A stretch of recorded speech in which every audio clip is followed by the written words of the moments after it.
যদি আপনার জন্মকুণ্ডলিতে বুধ গ্রহ খারাপ থাকে বা পীড়িত অবস্থায় বসে আছে বা শত্রু ঘরে বসে আছে, তাহলে কি করবেন?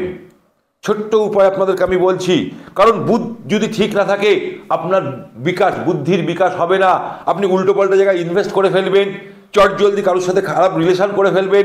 এর কারণে হচ্ছে বুদ্ধি থাকলে আপনি জীবনে সফলতা পারবেন। তাই আপনার জন্মকুণ্ডলিতে বুধ যদি নিচস্থ অবস্থায় বসে আছে বা শত্রুর দ্বারা পীড়িত হয়ে আছে, তাহলে ছোট্ট উপায় করুন।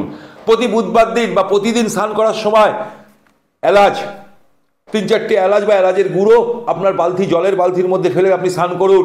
তার সাথে সাথে অতি অবশ্যই আরও একটা কথা বলবো, সেটা হচ্ছে কি, দশকর্মার দোকান থেকে আতর কিনতে পাওয়া যায়, সেটা অতি অবশ্যই চন্দনের আতর কিনবেন। কিনে প্রতিদিন দিনে 2বার করে নাকের এই জায়গাটা একটু মেশান, তাহলে এই জায়গাটা একটু লাগান, তাহলে দেখবেন আপনার জন্মকুণ্ডলিতে বুধ গ্রহ পাওয়ারফুল হবে। কি করে হবে? কারণ নাক হচ্ছে আমরা গন্ধ সুখী, এবং বুধ হচ্ছে আমাদের এইখানটা পরিস্থিতি আছে, আমাদের দেহের এই জায়গাটা রয়েছে বুধ। তাহলে এই যে আপনি যে সুগন্ধিটা মাখছেন, এই গন্ধটা সাথে বুধের, যদি আপনার জন্মকুণ্ডলিতে যদি আমরা বলি না বুধ আর শুক্র এক ঘরে থাকে, তাহলে কি হয়? লক্ষ্মী নারায়ণ যোগ সৃষ্টি হয়। আপনি টাকা ধরে রাখতে পারবেন না, আমরা বলে থাকি জন্মছকে। তাই যদি আপনার জন্মকুণ্ডলিতে বুধ যদি পীড়িত থাকে, তাকে পাওয়ারফুল করবার জন্য এই ছোট ছোট উপায়গুলো করুন।